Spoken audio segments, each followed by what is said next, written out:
guys, this is Joanna. Welcome back to the Stitchery Sampler.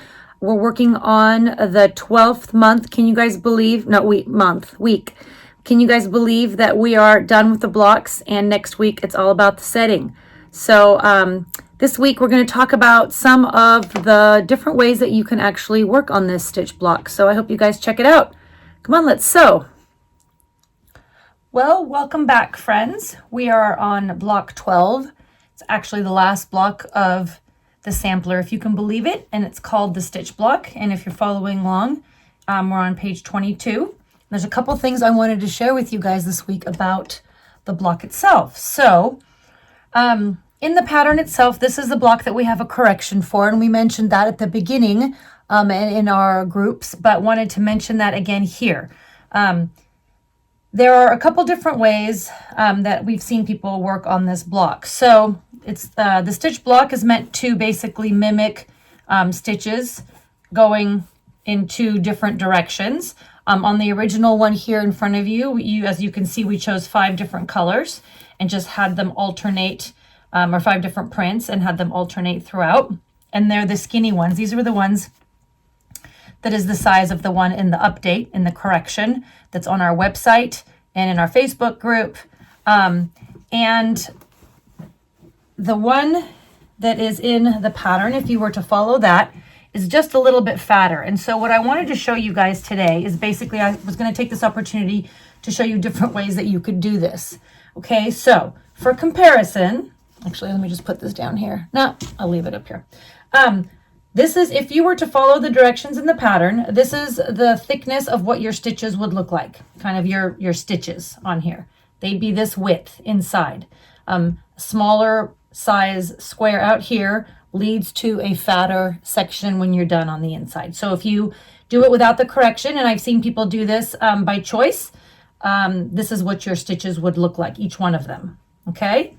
Then, if you were to follow the correction on our website, and you would change these to be the different size than they are here. I think they're 1 7/8 here. And you flip those out. This is the size of what your inside stitch would look like. And so this is the size that this one in the sample here is. Okay, they're skinny, right? But since we were doing this quilt all again here in our studio, we experimented and we thought, well, what about if we picked another size in between? So for this one, just so that we could see the differences in between varying the outside squares, this one, the size here is 1 3/4. And so that's what we decided to do for ours. It's neither the update nor the original one that's technically an error in the pattern. We decided to go for a 3rd size. We cut our background squares here, or these ivory squares at 1 3/4, and that's what this one looks like. So if you want to look for comparison, this is the one that it's supposed to be, the one with the update. This is the one we decided to do this time, the center one. And then if you were to decide to do the one that's in the pattern, technically the error one, they would be this thickness and a little bit chunkier. So you have a decision to make to see what you like the best. There's never a right or a wrong on these kinds of things. It's a decision, design decision. So we wanted to give you guys those as options, and also just to show you what happens when you change the sizes of those outside sew and flip squares.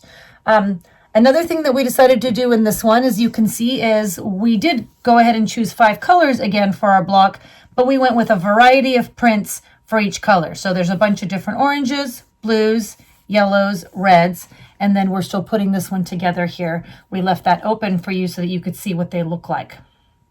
Okay, so we have 1, 2, 3, 4, 5 different greens on there, and they require these pieces here, and that's what you work on to put your block together. At the end of this block, you do have a filler piece on the top and on the bottom. As you can see on the original, that's right there and right there, to get that to be the correct size of the block itself. So hopefully that helps you guys to figure out what you might want to do if you want to get creative with this block in your sampler. And I wanted to make sure that for those of you who want to work ahead a little bit. Next week, we'll be talking about a couple different things. We'll be talking about the sashing, which if you've worked ahead, you'll notice is two different sizes on the horizontal and the vertical. We'll talk about why that is. We'll also work on those outer sawtooth borders and the rest of the borders to put the quilt together. Wanted to show you guys what I'm going to be doing for my outside sawtooth border on this one. We decided to change it up since yellow is my favorite color. We're going to go ahead and do a different one than the original blue, which I absolutely love. But since we're making this in a completely scrappy fig tree rainbow, we decided to branch out a little bit. And we're doing the same kind of thing that we did here with the pieces. We're using a bunch of different yellow prints that are going to go all the way around. And I have yet to decide on those little corner pieces on that sawtooth border if we're going to switch to another color. So we'll talk about that next week, but just wanted to show you guys what we're doing. And again, for that outer border, you're literally just making that traditional flying geese where you're going to sew a square, flip it out, sew a square, flip it out. I left that background on there just to show you, but you would be clipping that out when you're done and just to make those flying geese. So that's a little sneak peek of what we'll be working on next week. And I hope you guys enjoy your blocks, whichever size you decide to make them. Thanks.